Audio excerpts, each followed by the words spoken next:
Parti. OK, l'exercice aujourd'hui, c'est d'essayer de trouver les paramètres spécialisés du haut-parleur qu'on va pouvoir rentrer dans un logiciel pour savoir calculer des caisses de son.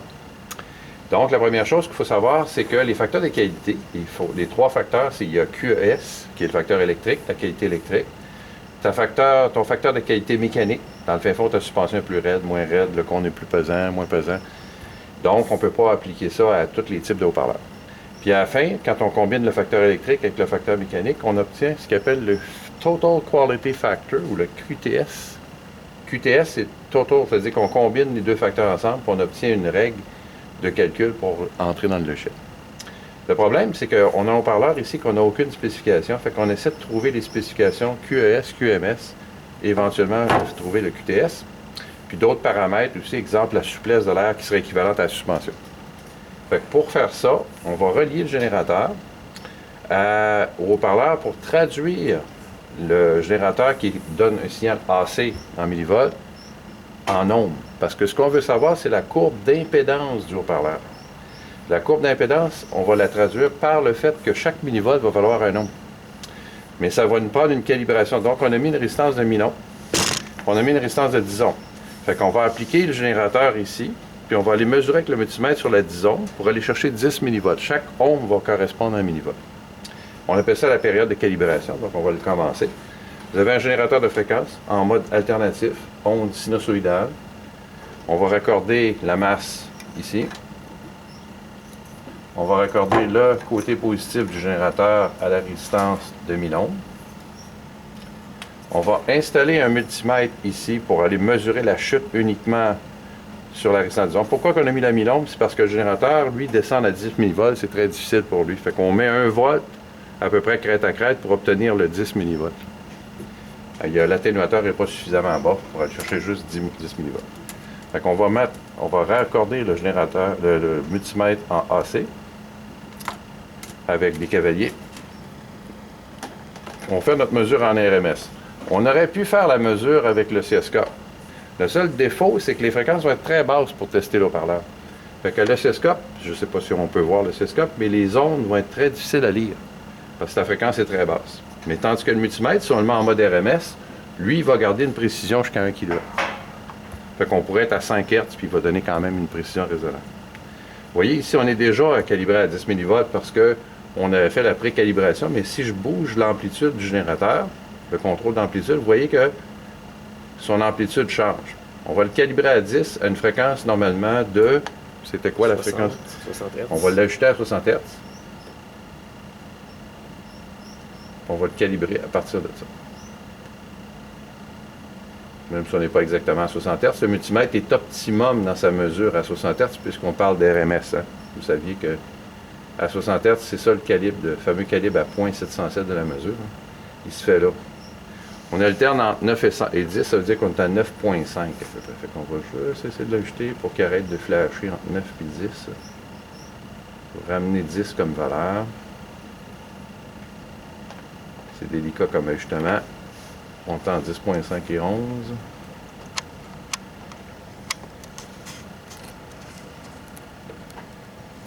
Essayer d'aller chercher, le potentiel a été délicat ce matin. Et voilà. Là, on peut débrancher notre circuit, on est calibré. On ne retouchera plus au bouton d'amplitude du générateur, on ne se contenter que d'ajuster sa fréquence. Ce qu'on recherche dans le laboratoire, c'est d'aller chercher le point de plus haute impédance. Autrement dit, on va raccorder le générateur directement, c'était celle-ci, je crois, le bon. Là, on remplace la résistance de 10 ohms par l'impédance d'entrée du haut-parleur. On sait que c'est un haut-parleur d'à peu près 8 ohms. Fait qu'on devrait être autour de 8 ohms normalement de la fréquence normale. Est-ce que c'est raccordé correctement? Positif là. Mon générateur. OK. Je vais raccorder mon multimètre maintenant sur le haut-parleur. On va aller prendre la mesure directement sur le haut-parleur. L'autre ici.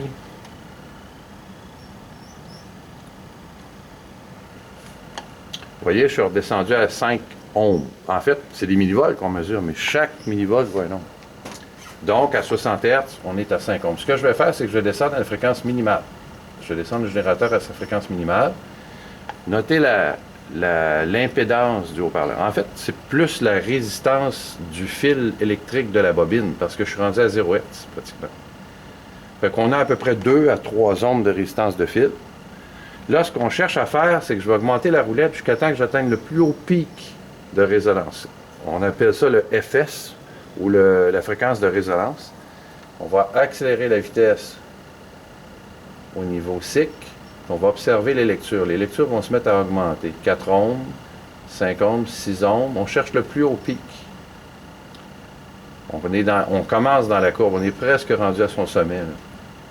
11 ohms, 12 ohms, oh, 14 ohms.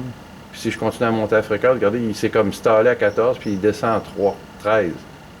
Fait que j'ai passé le pic. Il faut que je revienne à 14. Et voilà. On note la fréquence. À 14, on est autour de 98 Hz. C'est ce qu'on va entrer dans le logiciel. On va rentrer la fréquence de résonance qu'on a notée à 98 Hz. Et l'exercice du haut-parleur. Ça, c'était les comptes rendus parce que je rentre. Ils sont déjà définis, ça veut dire que.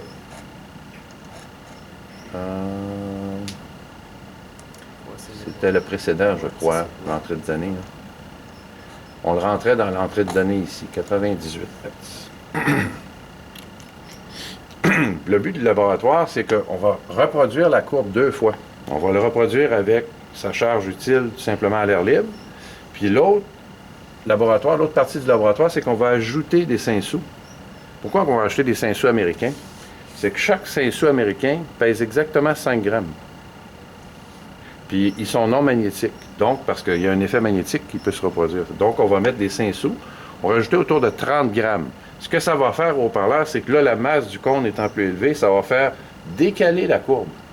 Là, vous aviez votre courbe à cet endroit-là, mais là, la courbe va se tasser. Puis avec les 2 courbes qu'on va avoir forgées, une sans les masses, puis l'autre avec les masses, on va pouvoir faire les calculs puis trouver les paramètres qu'on recherche. Fait que là, on sait maintenant que c'est à cette fréquence-là. La résistance minimum qu'on a notée, c'était 3 ohms, quand on l'a baissé presque à 0 Hz. On ne veut pas l'avoir en tant qu'XL, on veut l'avoir en tant que résistance de fil. C'est pour ça qu'on l'a descendu là. Le diamètre du piston, en centimètres, il faudrait avoir une règle normalement qui mesure, ça mesure quoi à peu près? Là, on dit c'est un 5 pouces. 5 pouces fois 2,54, ça vous donne à peu près 11 cm de diamètre de piston. Il faut le mesurer normalement avec centre de suspension à centre de suspension, parce que c'est un piston. La résistance maximale qu'on a obtenue, c'était quoi, 14 ohms? Ensuite, on fait calculer à partir de ça les éléments. Ici, on parlait de calculer la résistance. Fait en touchant le bouton calculer, ce que ça fait, ça vous sort une nouvelle valeur qui est de 6,5 ohms. Ça, ce qu'il veut, le logiciel, c'est qu'il veut qu'on rabaisse la fréquence jusqu'à temps qu'on soit à 6,5 de ce côté-ci, puis l'élever pour qu'on revienne aussi à 6,5 là, puis de noter les 2 fréquences que ça va donner, F1 puis F2. Fait qu'on va redescendre le générateur à à peu près 6,5. Je vais le descendre pour que la lecture tombe en ondes à peu près autour de 6,5. Je suis à 7. Il faut que ça alterne entre le 6 et le 7. Je suis très très près de la fréquence.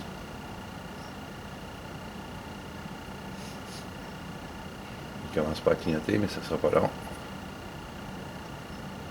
On est pas mal entre les deux. Là. On parle de 70 Hz. On va rentrer la première fréquence à 70 Hz. Ça, c'est notre premier F1. On va aller chercher F2, mais F2, on le sait qu'il est en haut de 98. Fait qu'on va monter en haut de 98 Hz. On va aller le chercher de l'autre côté. On parlait de quoi? 6,5? Je suis redescendu, je suis trop haut. 6,5 va être ici à quelque part. Je suis entre 6 et 7 pratiquement. Là, je suis 7 et 8. Ça ne sera pas très long. On va aller chercher 6, entre 6 et 7. Il faut que ça cligne un peu. OK. Autour de 130 Hz. Fait qu'on rentre la deuxième fréquence à 130 Hz. Puis là, à partir de ces données-là, on peut déjà aller à l'autre étape qui était d'ajouter des poids. Là, ça va prendre des poids de 5 grammes. Ils sont où les 5 sous? OK, les 5 sous américains. Y en a-tu une autre pièce de monnaie qui pèse 5 grammes aussi du côté canadien? C'est quoi qui pèse 5 grammes? Les 25 sous. Les 25 sous pèsent 5 grammes. Le problème, c'est qu'ils ne sont pas parfaitement non magnétiques. Fait que peut-être utiliser de la plasticine ou d'autres choses à ce moment-là si vous n'avez pas des 5 sous américains. Mais on peut mettre des 25 sous, sauf qu'il y a un effet magnétique. Donc, ça influence nos lectures un peu. 5 grammes, on veut 30 grammes, ça fait quoi? 6-5 sous? Juste ajouter de la masse. 1, 2, 3, 4, 5, 6. J'aurais pu mettre moins, mais si j'aurais mis moins, ça aurait donné quel effet? Ma courbe serait moins décalée. Fait que quand je ferais mes calculs à l'aide du logiciel, ma précision serait moins grande. On veut un décalage assez élevé pour que les calculs soient précis. Sinon, si tu as une première courbe, puis tu as l'autre courbe qui a jumelle juste à côté, ta précision n'est pas là. Regardez bien, la fréquence va changer. On cherchait notre fameuse fréquence de résonance, je vais la redescendre à 0. Elle ne sera plus à la fréquence originale de 98 Hz. Le pic va avoir changé de place. On redescend à la plus basse fréquence, puis je monte tranquillement, puis on va chercher le prochain pic. Le prochain pic, le FS encore, mais maintenant avec masse ajoutée. 3 ohms, 4 ohms, 5 ohms, 6 ohms, 7 ohms, 9 ohms. Peut-être que même on ne montera même plus à 14. Là. Oh non, on a monté seulement jusqu'à 11. Le pic est rendu à quoi? Il a baissé de fréquence. On est passé de 98, on est rendu maintenant à 41 Hz. Fait qu'en ajoutant de la masse, ça n'a pas fait monter la fréquence de la courbe, ça a fait baisser la fréquence de la courbe parce qu'on a ajouté de la masse au haut-parleur. Il se comporte comme un plus gros haut-parleur finalement. Ensuite, si on y fait calculer ça, on va obtenir notre résultat qui est ici en bas. Les unités qu'on a résultées, c'est les QES, le facteur de qualité. Qu'est-ce que c'est un facteur de qualité? C'est le facteur qui représente la qualité électrique versus sa partie non électrique. Autrement dit, si un facteur est très, très étroit, c'est-à-dire que son facteur de qualité est très, très élevé. Autrement dit, si le chiffre est très élevé dans le Q, MS ou QES ou QTS, ça veut dire que son facteur de qualité est très élevé. Pourquoi qu'on veut savoir ça? C'est que les haut-parleurs, il y a deux designs importants. C'est que vous avez le design où ce que vous mettez un haut-parleur dans une boîte fermée, complètement scellé de tout, ou avec un évent. Là, en sortant les spécifications, on va être capable de dire que ce haut-parleur-là est approprié d'aller dans une boîte uniquement fermée, ou on pourrait l'utiliser avec un évent, qui serait un avantage. Fait que entre 0.3 et 0.6 de QTS, habituellement, on peut fabriquer des caissons avec évent. Puis en bas de 0.3 puis en haut de 0.6, habituellement, vous allez préférer des boîtes fermées. Ça change complètement le design de votre caisson, pour la boîte de haut-parleur. Fait que si on arrive avec un QTS de 0.75, d'après vous autres, est-ce qu'on peut faire un haut-parleur fermé ou ouvert avec porte? On a parlé de 0.3, 0.6, c'est-à-dire qu'on est en haut de 0.6. Moi, je suggère de faire un caisson fermé avec celle-là. De ne pas essayer de mettre un évent là-dessus parce que la courbe va avoir l'air de tout croche, puis vous n'aurez pas une bonne réponse en fait. Fait qu'on a sorti avec un QMS de 3.5, puis on a sorti avec un QES de 0.96.